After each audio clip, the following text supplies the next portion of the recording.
Hello, everyone. It is my absolute pleasure and honor to host a very popular, well-known journal, Nature Reviews Neurology Chief Editor, Heather Wood. You are probably very familiar with the journal as it is quite popular among the brain health like-minded people and neurology community globally. Many of you probably would be seeing Heather for the first time. Very good morning to you, Heather. How are you today? Good morning. Yes, fine, thanks. Yes. I'm working from home like a lot of people. Yes, these are unprecedented times, and we have to come up with unprecedented tasks. As you can see, we have taken World Brain Day campaign to unprecedented territory also. But the good news is we might hit 100 million mark this year as the whole world is embracing brain health, which is timely. Heather, the first question to you, tell us or tell our viewers how you have become who you are today. You could go as far as you wanted to.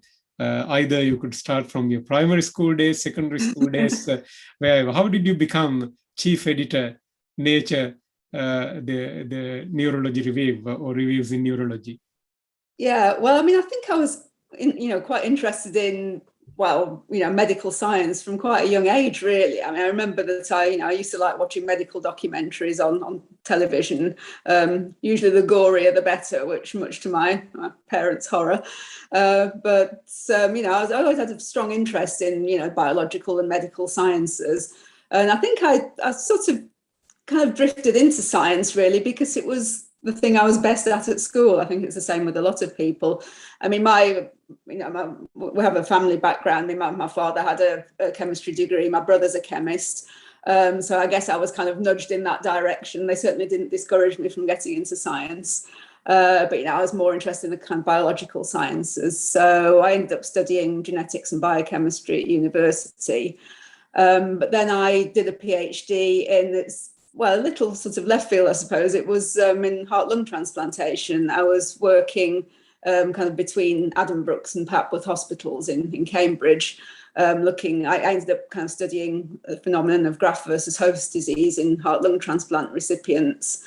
So although I don't have a medical training, I have kind of worked in hospital environments and, been in contact with actual patients, but not at that stage in a neurological sense. I mean, my interest in kind of neurology and neuroscience kind of came from, through my research. I think after my PhD, although I enjoyed, working on something that was directly relevant to patients, it's very hard to do that kind of research, especially when you've got, small numbers of patients and you're constantly having to kind of negotiate with clinicians to get patient samples and so on. And so I decided to to take the techniques that I'd learned, things like, histology and those kinds of techniques.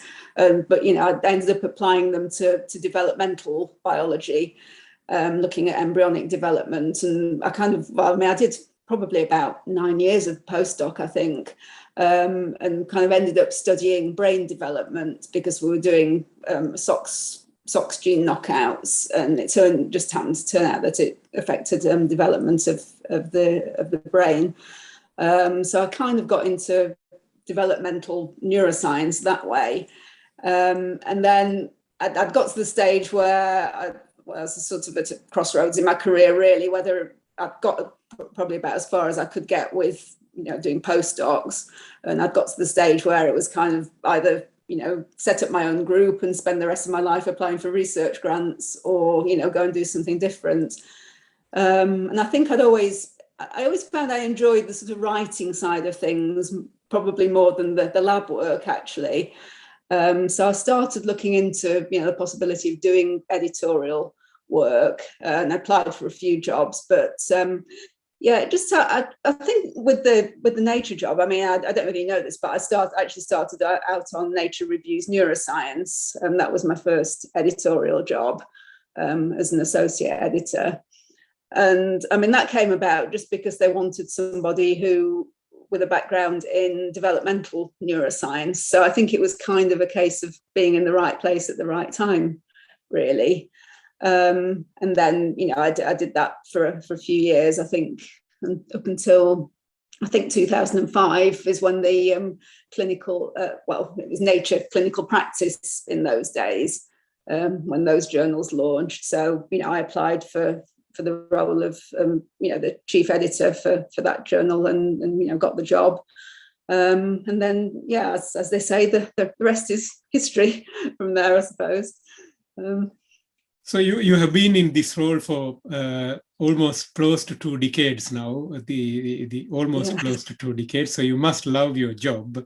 They say that if you stay in the same place for a long period of time. I mean, I could see that why a young girl would fall in love with science. Sometimes science feels like a religion, if you like. I remember my own days growing up in very rural Sri Lanka, when my botany teacher taught us how plant world, starting from virus, fungi, and then other the hierarchy of trees.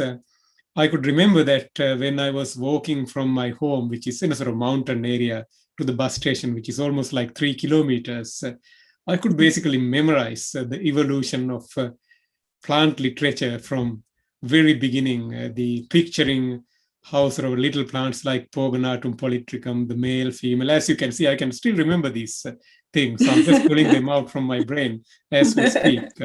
It was almost like a wildlife safari in that plant world. And obviously, when you come to neuroscience, it's not second to any one of the other things either. And obviously, brain science basically it's all about us, why we do certain things in certain way, why we feel jealous at others, why we compete with others, why we write grants, why we apply for promotions, mindfulness, kindness, love, the whole lot.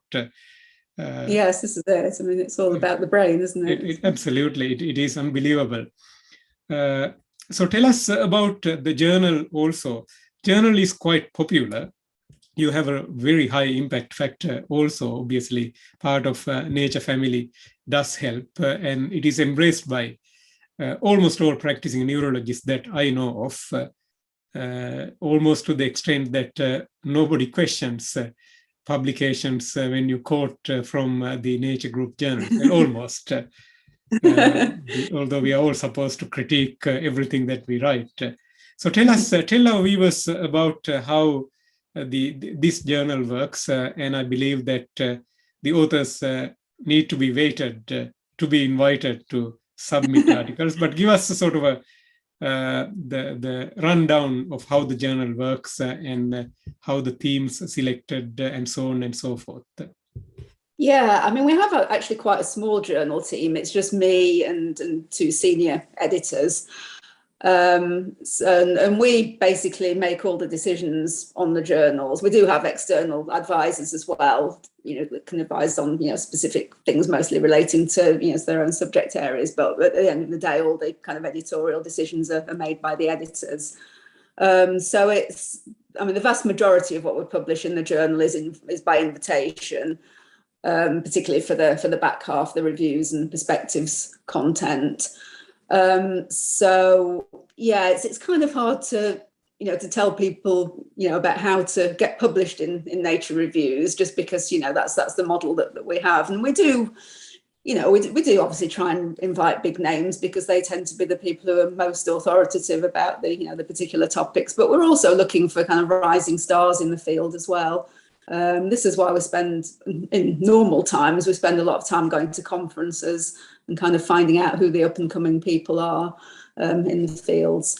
But I mean, we do consider proposals as well. But I mean, they have quite a high, I should say they have quite a high rejection rate for those because, often someone will submit a proposal. It's perfectly fine. There's nothing wrong with it, but it might overlap with something that we already have in the pipeline, or we might think, well, we've published, we've commissioned quite a lot on that topic recently, and, it's not really a priority for the journal at the present time. So, I mean, I would say to anybody, if they submit a proposal and it does get turned down, it doesn't necessarily mean that it's bad. It just means that it's not, quite right for the journal at the present time. So that's basically what we do. I mean, we work quite closely with authors as well.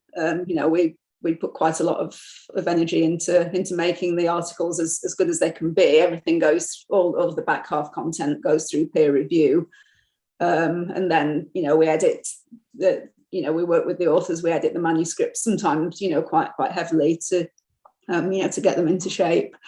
I think our peer review process is probably a little bit different from how it works on primary research journals, because we're kind of looking for ways to improve the article most of the time, rather than looking at sort of grounds for rejection. Mm-hmm. So we do try, where possible, to use those reports constructively. Because we've obviously invested quite a lot in the articles already as well by commissioning them. So it's probably slightly different from what people are used to with primary journals.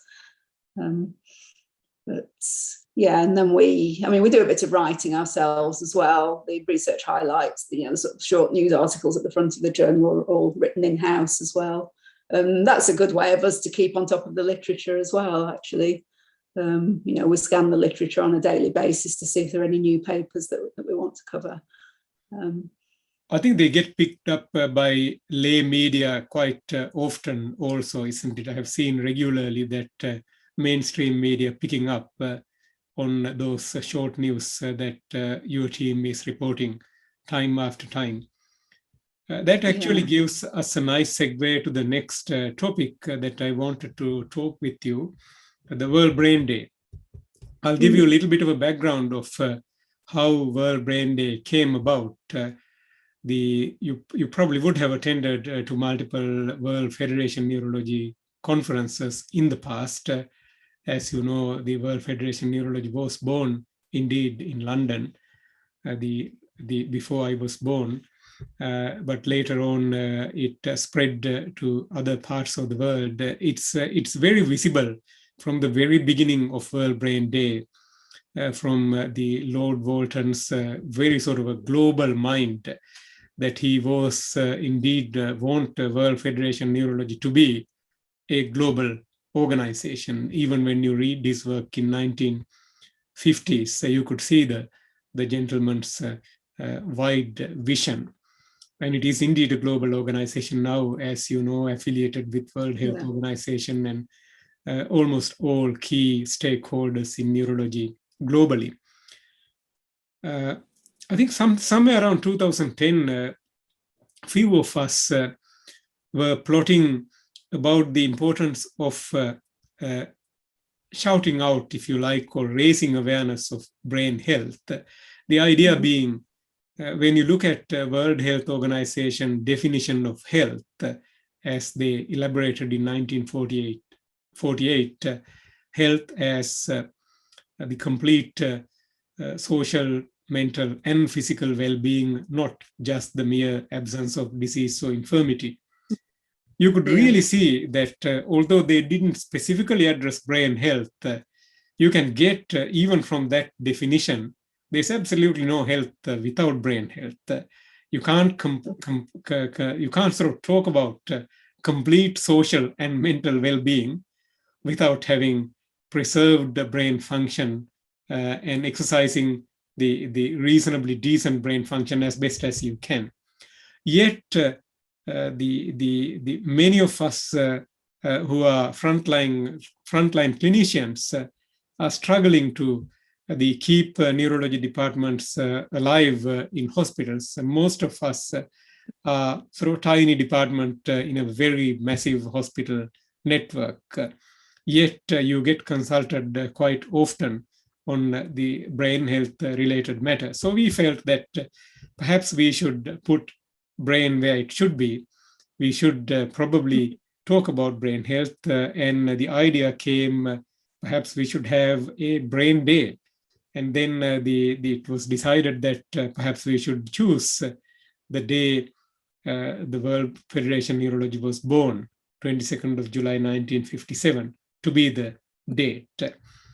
But as the campaign became quite global and successful since 2014, 3 years back, we felt that while we keep the World Brain Day as it is, let's run the advocacy agenda globally over a number of months. So for the last 3 years, we would run the awareness campaign over a period of 3 to 4 months with a sort of live webinar on 22nd of July, 2 different time points to cover Northern Hemisphere and Southern Hemisphere, and then another webinar with another sort of a targeted conference as we normally partner with another global organization. Say, for an example, last year, Movement Disorder Society, year before, International Headache Society, this year, Multiple Sclerosis International Federation, few years back, International League Against Epilepsy, few years back, World Stroke Organization, etc. And the campaign had been a remarkable success to the extent that World Brain Day is one of the major activities of World Federation Neurology now. We sort of a small team, just like your editorial team, the few of us get together, and then we select a theme for that particular year. Then we forward our proposal to the World Federation Neurology trustees. That's how the sort of World Federation Neurology operate. President, secretary, and 3 trustees, few trustees, and then they vote on the proposal that we make. Usually it gets voted unanimously, and then we prepare 5 key messages in collaboration with the other global organization. They normally rally around the chosen disease, how common it is, what's the sort of a disability factor, what is in the sort of treatment arm and development arm, then advocacy and education. So those are the sort of 5 key themes that we run our campaign on. Then we produce a whole lot of materials, a whole lot of social media posts, taglines, images, videos. This video would be part of that content that people can download and share in their websites and talk about. Then we also generate a number of press releases, if you like. The idea being the content that we create can be used by different countries, different cities, different universities, different hospitals, promoting brain health on the back of the material that we created. We also create a basic slide deck that doctors, nurses, allied health colleagues, medical students, other healthcare students, journalists can use to run their advocacy campaign. Again, the idea being we want individuals who drop into our website to use this material and raise awareness of brain health. The hoping that we would get the message that brain health is important and preserving brain health is paramount to promote health and then preventing diseases and advocate for better access, early treatment, training, education, and so on and so forth. So this year, the theme that we have chosen is multiple sclerosis, and our partner in crime this year, or the main organization that we partner with, is Multiple Sclerosis International Federation, which you know very well, as their head office is also in London. And I'm glad to say that the campaign is running very well, and the global acceptance of the content that we have created. My prediction at the moment should surpass sort of 100 million mark this year. The other positive thing out of this is how we all have adapted to the crazy crisis that this COVID-19 pandemic has generated. I was initially worried whether we would be successful or not, but we were successful last year, and I'm counting on that success this year also. So after that long rambling, the summary, how excited are you to see such campaigns, which is not the sort of usual behavior of global organization that you would have seen? Yeah, no, I mean, I think it's great. And I mean, obviously, multiple sclerosis is a huge area for our journal. We've followed a lot of the stories. I mean, just in my lifetime working on neurology, we've seen huge strides in, treating the relapsing remitting phase of multiple sclerosis. But obviously, there are still a lot of major challenges. I mean, I was listening to Alan Thompson's interview with you the other day. I know that, he was mentioning about, looking at progressive MS, and that's something that, we're very interested in covering, because, that seems to be the next kind of big challenge now. That I wouldn't say that we've solved the, relapsing remitting stage, but I mean, certainly, there are some very effective disease modifying treatments for that. But I think, I think MS is, it's a really important topic to cover, because it's a disease that tends to affect people at quite a young age, and the disease burden is, it doesn't just relate to, to mortality, which is how, disease burdens are often framed. It's to do with, loss of productive years lost as well, because it tends to, affect people at the stage when they're normally most productive in their lives. And so, I mean, I think it's a hugely important topic to create awareness of. And I think also another area that we're moving towards on the journal as well, I don't know whether you saw that we recently published a perspectives article by Helen Tremlett on the idea of an MS prodrome, that you might actually be able to detect the disease, much earlier. It's still a fairly new idea at the moment, I think, and it's just a lot of kind of vague symptoms that might be something to do with MS, or people making increasing use of kind of healthcare resources in the years leading up to a diagnosis. But I think I know that prevention is something that you're emphasising in your campaigns. So I think that's something that's going to be important to look at in the coming years as well. How early can we actually detect the disease and intervene to actually prevent development of this disease in the first place. So yeah, I mean, I think it's it's hugely important. In fact, that article, I think I'm going to ask for the paywall to be lifted on that, as a tie-in for World Brain Day, so that people can get access to it, because I think it's it's quite an interesting new area. No, I did read it. I totally agree. In fact, last year, most of my residents and medical students know this comment that I'm about to make. I have been in medicine for 22 years now, in neurology for almost 18 years of them. But last year, I probably had the steepest learning curve in my entire career. Although we were hardly hit by COVID-19 compared to UK standards or Indian standards or USA standards or European standards, in Australia, my hospital and my department had the hardest hit, because we were we are a sort of unique population. Our patients come from 166 countries. Almost every week I get to know a new country, new small country in sub-Saharan Africa, new language that I never heard. It's sort of a unique patient population, very multicultural and diverse. And for some reason, our hospital or healthcare network ended up having something like 1,500 patients. I know it's a small number compared to other countries, but that's the largest number in Australian standards. So I basically lost my ward. I lost half of my team, not permanently, but they were diverted to other parts. So I was under enormous amount of stress.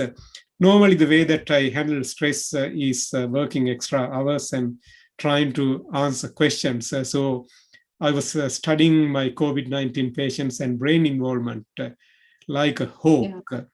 Yeah. I realized the critical role of neuroinflammation on variety of neurological symptoms, which I had a hunch before, but I tasted it firsthand. That generated, I think, almost like 33 manuscripts from our group last year. Despite being a busy year, we coined a new syndrome. we sort of showed the world how closely related the post-stroke neuroinflammatory cascades and post-COVID-19 cascades, almost word to word. And you may recall that you published a few years back something that you invited Lars Edvinsson to write, migraine as an inflammatory disorder, which I read at that time.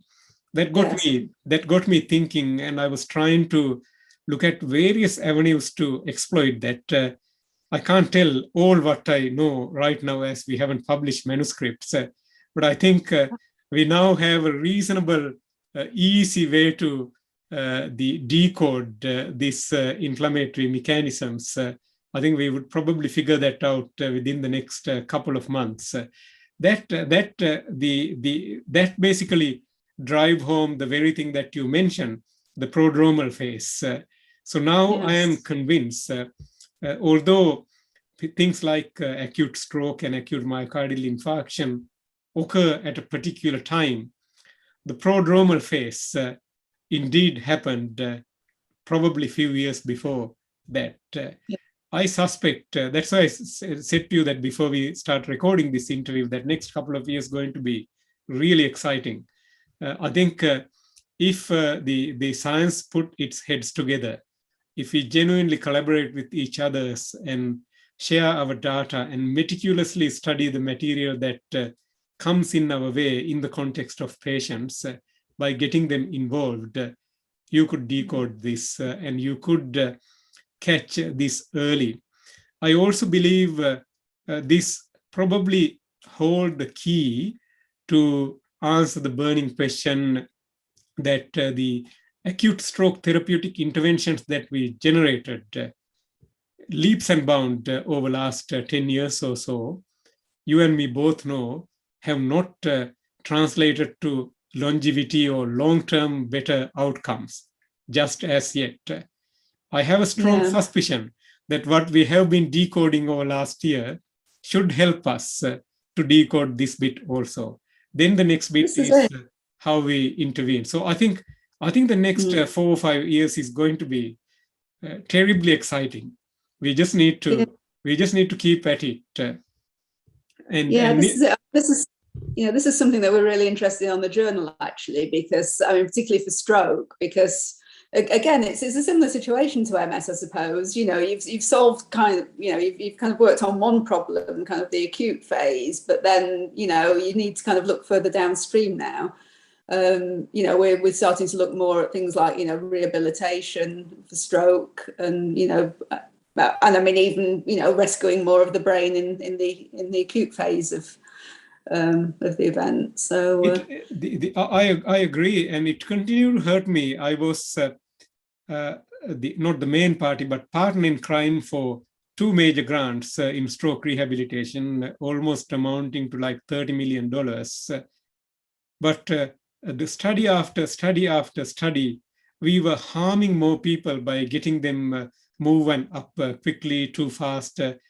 It almost hit me in my head that this blanket approach doesn't seem to work. We just need to find a way to specifically recognize who needs what at what particular time, at what particular dosing. We are not there yet, but I have a strong suspicion that what we learned out of COVID-19 pandemic last year is probably directing us on the correct path. I told the same thing. I think 2019.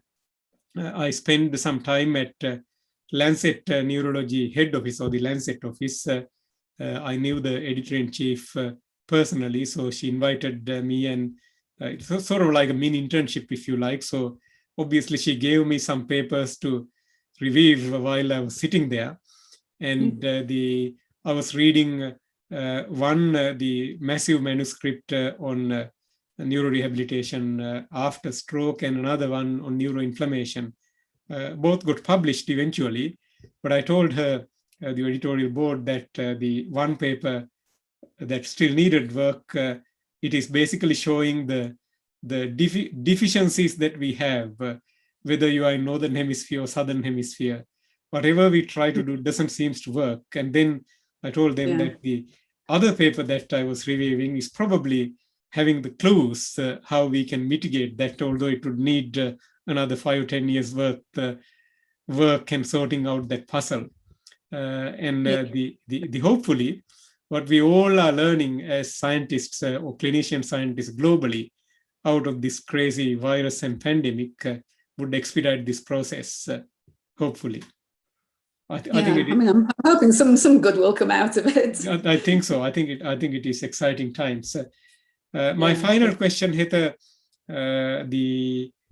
apart from the editing work, apart from science, what do you do otherwise? How do you pass time when you're not reviewing a paper or editing a paper or writing a piece?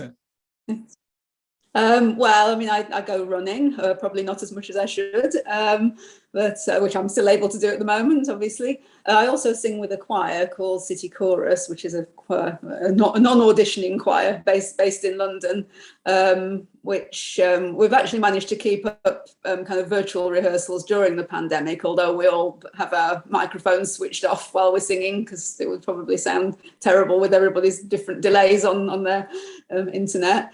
But yeah, so I do that. And I mean, in normal times, we do about kind of 3 concerts a year. We've done a concert at the Edinburgh Fringe a few years ago and things like that. So I really enjoy getting involved in things like that. I enjoy doing puzzles. That's always been, I think that kind of feeds into the, to the editorial work, really, because a lot of it is to do with kind of problem solving. So I think you probably have to have that sort of mind to do that. But yeah, I like to travel. I like to, visit galleries and museums and things like that. So yes, I'm hoping that I'll be able to, do a lot more of these things soon. But eventually, let's hope so. I think humans are a smart bunch of animals, and hopefully we would find ways to mitigate those things as we come out of this pandemic. Whenever that would be. My last question is, Heather, for the youngsters that are out there, whether they are in Asia, Oceania, Americas, Europe, or Africa, what is your advice to them? When you give advice, keep in mind young students in high schools, the university students, irrespective of their subspecialty, neurology trainees and young medical students, and the people who are interested in medical journalism also. Yeah, I mean, it's, obviously I can only sort of speak from my own experience, and it's hard for me to sort of advise people who want to, get into medicine. But yeah, I would just say, give it a go, and don't give up if things don't work out the first time. I know that I had to apply for for several jobs before I got my editorial job, but I think the thing is, if you do get rejected, then treat that as a learning experience, for the next time.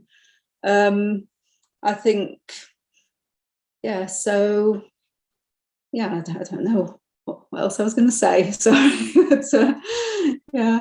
I think that is a very good advice. I would just say, yeah, I mean, I get people coming up to me and saying, I wish I could do your job. And they say, well, then apply for one, apply for an editorial job if you see one that comes up. And, it's like, oh, I couldn't do that. But, if you don't apply, then, don't just sit around waiting to be discovered, because that probably won't happen. Just get out there, get as much experience as you can. If you want to do editorial work, any experience that you can get, if you want to write a blog or, things like that. I mean, there's loads of opportunities now for people to, contribute by social media and so on. I know that it's not always a very, very pleasant place, as the England footballers have been finding out over the past few days. But it's I would, just persevere and, follow your interests. And, follow your passion and persevere. That's Heather's advice.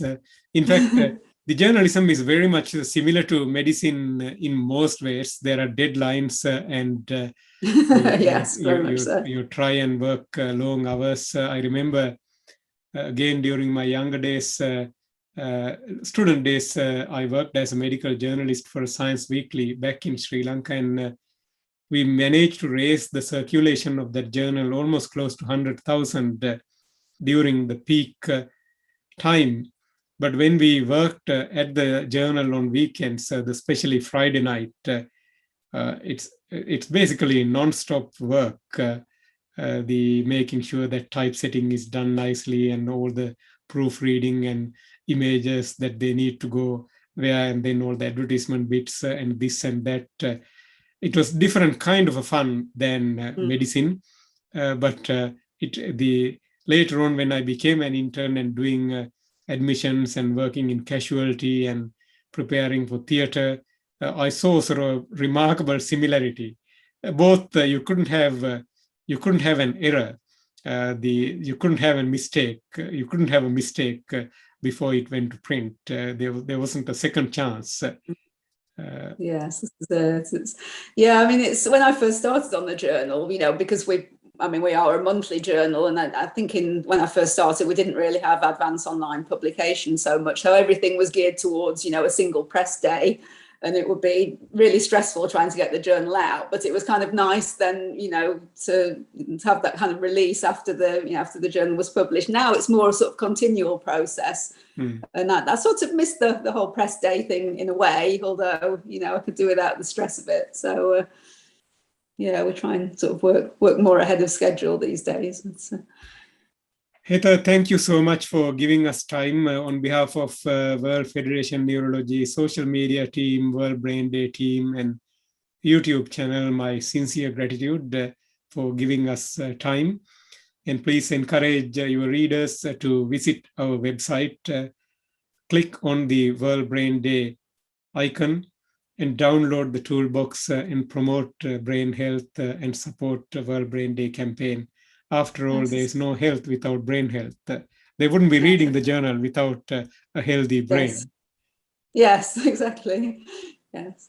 Yeah, I mean, we'll certainly promote it. We have a Twitter account, so we'll be certainly promoting it on there. And as I say, I'll try and make that prodrome article available as well for people to read. Excellent. And thank you so much, and stay safe and stay well.